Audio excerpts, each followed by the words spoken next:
Hello friends, welcome to my channel. இன்றைக்கி வீடியோவில் பாருங்கள், செட்டிநாடு கோவக்காய் மசாலா வறுவல். அதாவது கோவக்காயில் வந்து நம்ம நிறைய விதமான வறுவல் செஞ்சுருப்போம். ஆனால் செட்டிநாடு ஸ்டைலில் சூப்பராக நல்லா வறுவல் வந்து எப்படி செய்யலான்னு பார்க்கலாம் வாங்க. மசாலா ப்ரிப்பேர் பண்ணி செய்யக்கூடிய வறுவல் இது. வாங்க நம்ம வீடியோக்குள்ளே போகிறதுக்கு முன்னாடி நம்ம சேனலுக்கு புதுசாக இருந்தீங்கன்னா மறக்காமல் சப்ஸ்கிரைப் பண்ணிவிட்டு கூடவே பெல் சிம்லி கிளிக் பண்ணிடுங்க.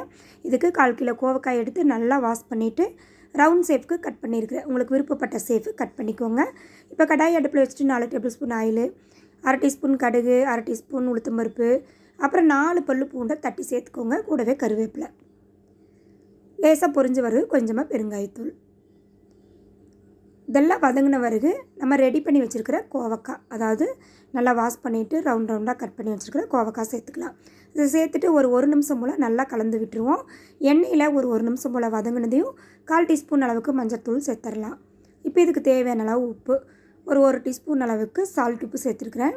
சேர்த்துட்டு உப்பு சேர்த்து நல்லா கலந்து விட்டுருவோம். ஒரு நிமிஷம் போல் அடுப்பை லோ ஃப்ளேமில் வச்சுட்டு கலந்து விட்டுடலாம்.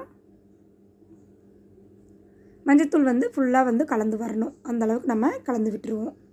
இப்போ இந்த கோவக்காய் வந்து வேகணும். அதுக்கு வந்து நம்ம தண்ணி எடுத்துக்கலாங்க. 3/4 பாகம் அளவுக்கு தண்ணி, கோவக்காய் வந்து 3/4 பாகம் மூழ்கிற அளவுக்கு தண்ணி சேர்த்துக்கலாம்.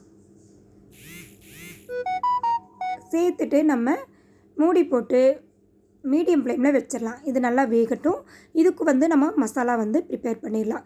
இதுதான் வந்து முக்கியமான மசாலாங்க. ஒரு கடாயில் 2 டேபிள் ஸ்பூன் அளவுக்கு கடலைப்பருப்பு,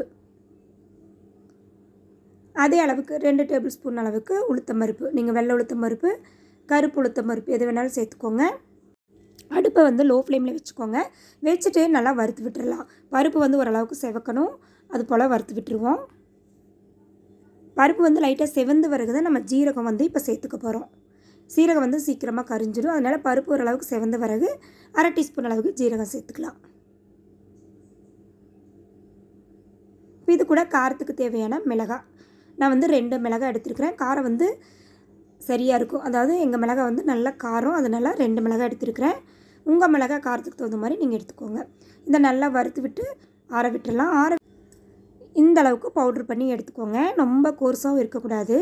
ஓரளவுக்கு நைஸாக பவுட்ரு பண்ணி எடுத்துக்கலாம். இப்போ வந்து கோவக்காய் நல்லா வெந்துருச்சு. நம்ம சேர்த்துன தண்ணி எல்லாமே நல்லா இஞ்சி வந்துருச்சு. இப்போ நம்ம ரெடி பண்ணி வச்ச மசாலாவை இது கூட ஆட் பண்ணிக்கலாம். ரொம்ப ஒரு சிம்பிளான மசாலாங்க இது. ஆனால் டேஸ்ட்டு பார்த்திங்கன்னா சூப்பராக இருக்கும், அல்டிமேட்டாக இருக்கும். அவ்வளோதாங்க. நம்மளுக்கு இப்போ செட்டிநாடு கோவக்காய் ஃப்ரை வந்து ரெடி ஆகிடுச்சு. அதாவது கோவக்காய் மசாலா ஃப்ரை, தயிர் சாதம், ரச சாதம் எல்லாத்துக்குமே சூப்பரான காம்பினேஷன் இது. ட்ரை பண்ணி பாருங்கள். இந்த வீடியோ பிடிச்சிருந்தா சேனலை மறக்காமல் சப்ஸ்கிரைப் பண்ணிடுங்க.